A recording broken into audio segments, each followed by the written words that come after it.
Halo semuanya, perkenalkan saya Kalika Natania Benedikta Manulang dengan NIM 135240171 dari jurusan Teknik Informatika Angkatan 2024. Pada saat ini, saya akan membuat video micro teaching di mana saya akan mengajar pelajaran kimia. Selamat menyaksikan. Nah, pada saat ini kita akan bahas nih contoh soal tentang gas ideal, khususnya bagaimana sih cara menghitung perubahan tekanan gas ketika volumenya berubah.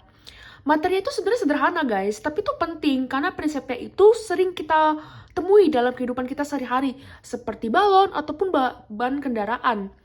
Oke, aku bacain dulu ya soalnya.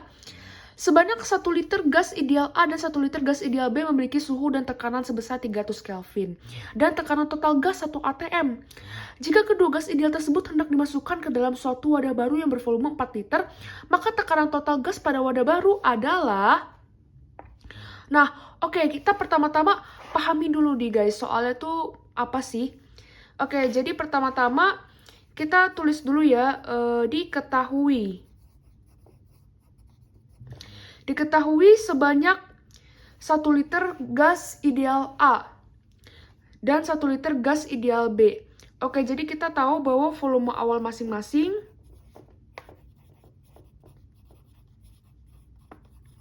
itu antara A sama B itu sama dengan 1 liter.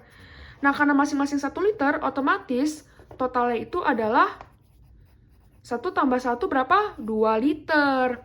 Nah, kemudian dikasih tahu juga bahwa suhunya itu 300 Kelvin. Dan kita dikasih tahu kalau tekanan total awalnya itu adalah 1 atm. Nah, kemudian katanya gas ini kemudian dipindahkan ke wadah baru dengan volume 4 liter. Kita diminta mencari tekanan akhirnya. Nah, aku pengen ajak berdiskusi singkat sama kalian. Kalau misalnya volume wadah diperbesar, menurut kalian tekanan gasnya itu akan naik atau turun? Nah, inilah perlunya kalian memahami konsep bahwa jika volume semakin besar, justru tekanan itu akan semakin kecil berbanding terbalik, guys.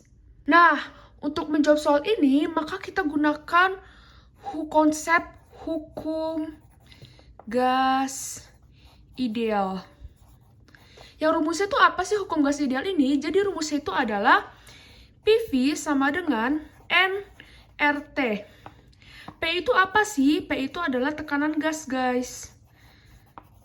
Nah, satuannya itu adalah Newton per meter persegi atau Pascal. Terus, V-nya itu apa sih? V-nya itu adalah volume gasnya. Satuannya itu adalah meter kubik. N ini adalah jumlah mol. T-nya ini adalah suhu mutlak. Yang satuannya itu Kelvin. Lalu R-nya itu adalah konstanta gas umum.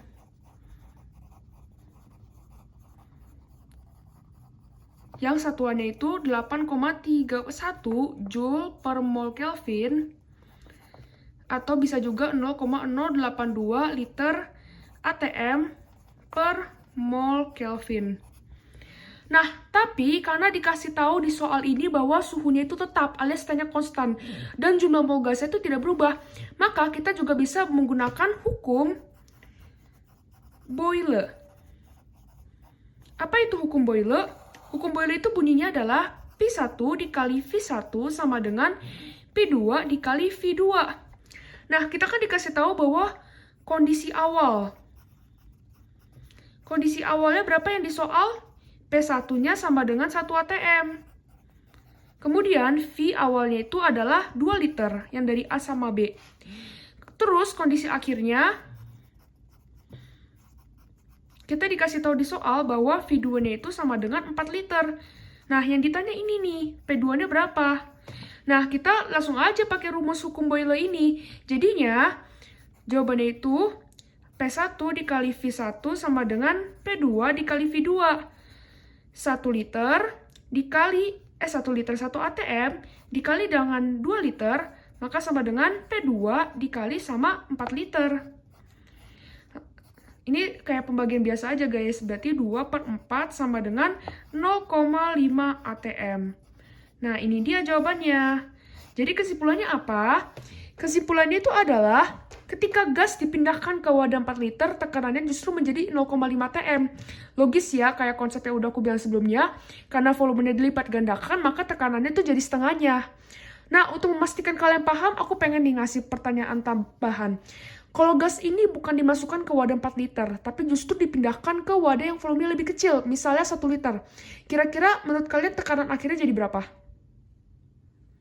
Nah, bener banget. Jawabannya 2 ATM. Logis ya sama yang prinsip yang udah aku bilang tadi, semakin kecil volumenya justru tekanannya itu makin besar. Dan sebaliknya, semakin besar volumenya, justru tekanannya makin kecil. Itulah inti dari hukum Boyle.